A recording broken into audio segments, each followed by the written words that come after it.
South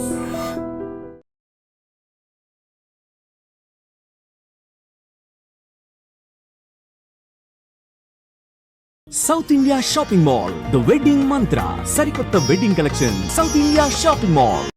ఇంకో problem ఏంటి, ఇప్పుడు మీరు అంతకుముందు కన్వెన్షనల్ సిస్టమ్స్ ఏదైతే అనుకుంటున్నారో అది ఇప్పుడు ఏ మూలన డిస్టర్బ్ అయిపోతుంది. ఎందుకు డిస్టర్బ్ అవుతుంది?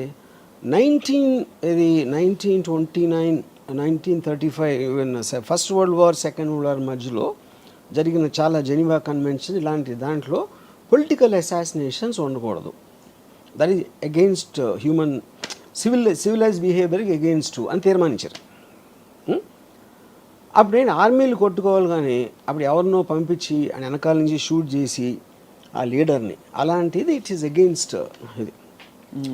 ఇప్పుడు ఆ థింకింగ్ ఎందుకు మారిందంటే cost of war and the effect of war. Second world war తర్వాత వచ్చిన ఏదైతే వార్స్ ఉన్నాయో ఎవరు తీసుకున్నారు వార్ డెసిషను? ఒక లీడర్ తీసుకుంటాడు. ఆ లీడర్ పక్కన ఉన్న 5 అదో 10 మంది ఏదో సందర్భంలో వాడు కూర్చోడు కాపాడుకోవడానికి తీసుకుంటున్నాడు ఆ డెసిషన్. వాడి కోసం మీరు 100,000 మంది చచ్చిపోతున్నారు మధ్యలో. And the cost of war, cost of life and the time and everything. అప్పుడు ఈ మధ్యన ఏం చేస్తున్నారు, ఇప్పుడు America it started assassinating the most wanted leaders. అది మళ్ళీ స్టార్ట్ అయింది.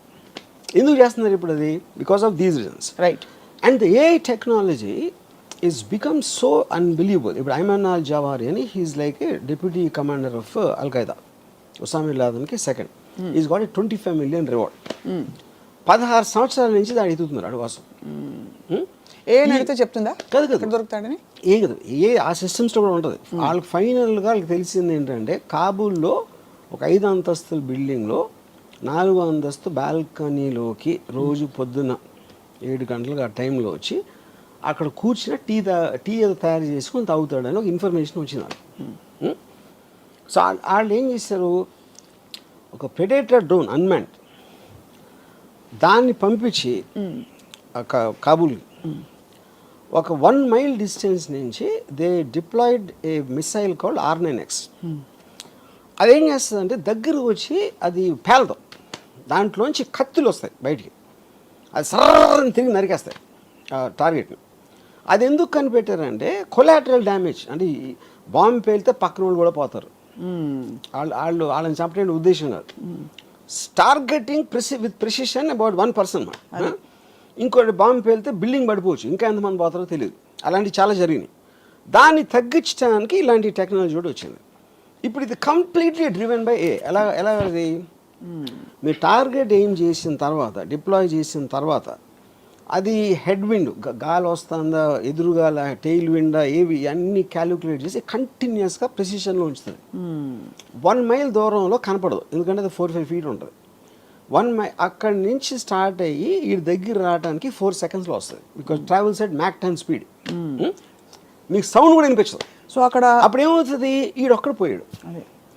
మీరు ఇది లేకుండా చేయాలంటే ఒక పెద్ద ప్లటూని పంపి చాలా విరోచితంగా లోపల వాళ్ళకి తెలిసిపోయి వాళ్ళు షూట్ చేసి వీళ్ళు షూట్ చేసి ఎంతమంది పోతారో ఆడు తప్పించుకుంటాడా లేదా తెలియదు. Same thing they applied. ఇప్పుడు ఇది మన రాకెట్ సైంటిస్ట్ ఉన్నాడు, మన న్యూక్లియర్ సైంటిస్ట్ ఇరాన్లో. ఆడిని ఆ పర్టిక్యులర్ దాంట్లో వచ్చి ఆడి దగ్గర కొట్టి అది లేచిన తర్వాత ఒక ఏమంటుందని లాన్లోంచి ఒక రోబోటిక్ థింగ్ చేసి మెషిన్ గన్తో కలిసింది. అండ్ మనుషులే లేరు అక్కడ, everything is done by machines control by air. అప్పుడు చాలామంది ఆలోచించింది ఏంటంటే సెకండ్ వరల్డ్ వార్ ఎందుకు వచ్చింది అసలు? హిట్లర్ని చంపటం వచ్చింది. హిట్లర్ అని కూడా స్టార్ట్ చేశాడు. అవును, సెకండ్ వార్ ఎండ్ అయిపోవాలంటే హిట్లర్ చచ్చిపోవాలి. కానీ హిట్లర్కి మనకి మధ్యన, అది మనకంటే అమెరికన్ ఫోర్సెస్కి ఒక 1000 మంది ఉన్నారు, ట్యాంకులు గీంకులు అన్నీ వేసుకొని. వాడి దగ్గరికి రీచ్ అవ్వటానికి అయింది వార్. ఇప్పుడు ఆడికి వాషింగ్టన్లో కూర్చున్నాడు, ఒక బటన్ నొక్కితే ఈ డ్రోన్ గీనో వచ్చి సపక్కన లేపేస్తే ఇంకా సెకండ్ వార్ ఎట్లా ఉంటుంది? అవును, యూనో కరెక్ట్. ఇప్పుడు రేపు పొద్దున మనకి ఇంకో కంట్రీకి వార్ వచ్చింది సపోజ్. ఇప్పుడు మీరు ప్రైమ్ మినిస్టర్ని, joint chiefs of staff, army, navy, naval కమాండర్ని చంపేసినాయి అనుకోండి, మిసైల్స్ వచ్చి, మిసైల్స్ డ్రోన్స్ ఏదో వచ్చి. మీకు లీడర్స్ పోతే వేరే వాళ్ళు వార్ ఏం చేస్తారు? మహారాజ్ చచ్చిపోతే సైన్యం వార్ ఎందుకు చేస్తుంది? అవును, ఈ క్వశ్చన్స్ అని రీఎమర్జ్ అవుతున్నాయి. ఎందుకంటే మీ న్యాచురల్ ఇన్స్టింక్ట్లో లీడర్ని చంపితే అయిపోతుంది కదా అంటే లీడర్ని అసాసినేట్ చేయకూడదనే మారల్ కోడ్ నుంచి ఈ మొత్తం కాస్ట్ ఆఫ్ వార్ క్యాలిక్యులేట్ చేసి కొత్త మోడల్స్ ఆఫ్ వార్ మొత్తం అంతా కలిసి మనం కేవలం ఎవడో తీసుకొని వాడిని టార్గెట్ చేద్దాం. 20 సంవత్సరాలు ఆఫ్ఘనిస్తాన్లో వార్ జరిగింది. ఫైనల్గా ఇచ్చేసారు, తాలిబాన్ మళ్ళీ వచ్చేసారు. $4 ట్రిలియన్ ఖర్చింది అమెరికాకి. ఇప్పుడు ఆడ ఫస్ట్ నుంచి ఆడ ఆఫ్ఘనిస్తాన్ దాని చావుని మనకి ఉసామా బిన్ లాదెన్ ఒక్కడే చంపాలి అంటే మీకు కాస్ట్ టైము ఎఫర్ట్ ఎంత ఎంత తగ్గిపోతుంది? ఖచ్చితంగా తగ్గేది. అండ్ అప్పుడు వాళ్ళు ఏమంటారు, $25 మిలియన్ కాకపోతే $100 మిలియన్ ఇస్తాం ఆయన పట్టుకుంటే. అప్పుడు వాడి చుట్టూ ఉన్న వాళ్ళు శత్రు అంటే targeted assassination killing plans is the future rather than war. అయితే థర్డ్ వరల్డ్ వార్ వస్తుంది. ఇవన్నీ ఇప్పుడు మన బంగ్లాదేశ్ ఏదైనా అవ్వచ్చు. నా పాయింట్ థర్డ్ వరల్డ్ వార్ రావడానికి ఎవడో పెచ్చోడో ఒక న్యూక్లియర్ బటన్ నూకేంటే అయిపోతుంది. ఆడు పిచ్చోడు మనం అనుకున్నాం, ఆడుకున్న యూజువల్ వేరే అవ్వచ్చు ఏదో. ఇప్పుడు ఏంటంటే వార్ అనేది ఎప్పుడు కూడా లీడర్స్ వాళ్ళని వాళ్ళు కాపాడుకోవటానికి వీళ్ళని బలి పెడతారు. That is actual point of war. ఇప్పుడు అంటే ఒక ఉదాహరణకు క్వశ్చన్ అడుగుతాను. ఇప్పుడు మనందరూ ఒక యావరేజ్ జీతం ఏదో ఉందనుకోండి, సపోజ్ వాట్ ఎవర్ మన క్వాలిటీ ఆఫ్ లైఫ్ ఉంది. అమెరికా వచ్చి టేక్ ఓవర్ చేసి మీ జీతాన్ని 3 రెట్లు పెంచుతుంది, మీకన్నా మంచి మంచి కార్లు ఇస్తుంది అని చెప్పింది అనుకోండి. అప్పుడు మనం ఏం చేస్తాం, అరే ఇండియా భారత్ మహాన్ అంటామా? I'm not sure about that. ఎందుకంటే మనం చాలామంది గంతులు వేసుకుంటూ వెళ్తాం కదా అమెరికాకి. అమెరికాకి ఇక్కడ రాకుండా ఉండి అమెరికా ఇస్ బెటర్ అని మీరు అమెరికా పాలనలో మీరు ఉన్నప్పుడు ఇక్కడ అమెరికా పాలన ఉంటే మీకు ప్రాబ్లం ఏంటి? అది కేవలం మన ఈగో అని మన ప్రోగ్రామ్ చేసిన విషయం you know.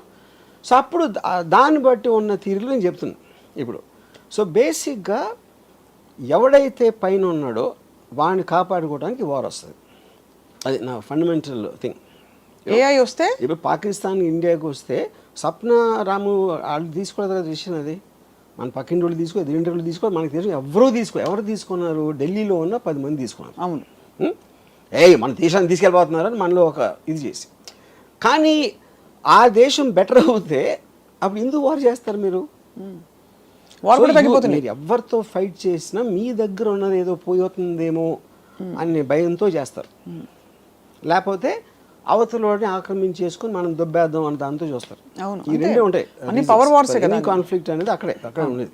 Correct. 99% of the people వాళ్ళు ఉంటే వాళ్ళ బతుకులు వాళ్ళు బతుకుతారు. They don't even know what's happening. వాళ్ళు చెప్పేవారు కూడా తెలియదు వాళ్ళకి రీజన్ రైట్ ఎక్కడ ఉంది.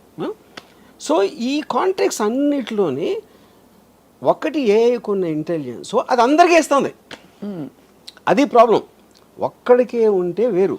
అది మీకు తెలిసి, నాకు తెలిసి, మన దగ్గర పనిచేసేవాడికి తెలిసి, డ్రైవర్కి తెలిస్తే everybody is armed with the same knowledge, right, same intelligence. వాడికి తెలియకపోతే సందర్భం వచ్చినప్పుడు అటు తెలుసుకుంటాడు. లేదు అంటే వాళ్ళు క్రియేట్ చేసుకోవాలి. అందుకనే కాంటెక్స్ట్ ఆఫ్ వార్ ఎవరి ఏఐ వాళ్ళే. బిగ్గెస్ట్ ప్రాబ్లం ఏమవుతుందంటే ఏఐతో మీకు మోటివేషన్ పోతుంది. మోటివేషన్ ఎందుకు పోతుందంటే అబ్సల్యూట్లీ ఆల్రెడీ నాకు అన్నీ తెలిసిన నా ఫ్రెండ్ నా దగ్గర ఉంటే మీరెందుకు మళ్ళీ చదువుకోవాలి, మీరెందుకు నేర్చుకోవాలి, మీరెందుకు అర్థం చేసుకోవడానికి ట్రై చేయాలి? అది స్టూపిడ్. మోటివేషన్ అంటే ఆఫ్ కోర్స్ క్యాలిక్యులేటర్స్ తర్వాత 2, 4 అది క్వశ్చన్ కాదు. మోటివేషన్ అనేది ఒక మనిషికి ఎందుకు ఉపయోగం? మోటివేషన్తోనే తను కష్టపడతాడు. తను ఏదో ఇంకొక పెద్ద ఒక రీచ్ అవ్వటానికి ట్రై చేస్తాడు. దానికి ఏం కావాలి? నాలెడ్జ్ కావాలి, ఒక అంబిషన్ కావాలి, ఒక ఇంటెలిజెన్స్ కావాలి, ఒక ఎఫర్ట్ కావాలి. ఇవన్నీ వేరే వాళ్ళు చేసి మనకన్నా బెటర్గా చేస్తున్నప్పుడు, ఇప్పుడు నేను సపోజ్ డైరెక్టర్ అవ్వను అనుకోండి, నేను ఉన్న డైరెక్టర్ కన్నా నేను బెటర్గా తీస్తాను అని అన్నప్పుడే నాకు మోటివేషన్ వస్తుంది. ఇది ఒకటే.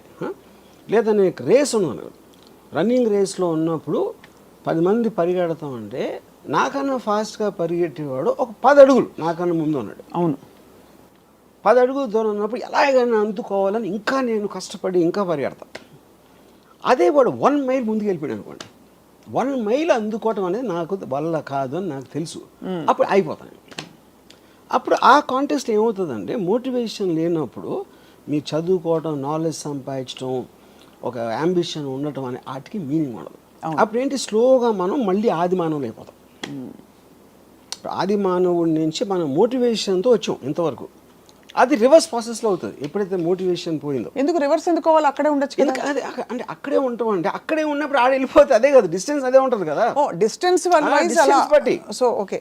అప్పుడేంటి అది రీచ్ అయిన స్టేజ్తో కంపేర్ చేస్తే మనం ఇప్పుడు ఆది మానవులు ఏమైనా ఉంటాం, మనం ఆ స్టేజ్లో ఉంటాం. అది నేను చెప్పేది. మనం ఉన్నప్పుడు ఆది మానవులుగా మనల్ని ఏ ఇసుకు రారా అని చెప్పి ఛాలెంజ్ చేసే ఏ లేదు.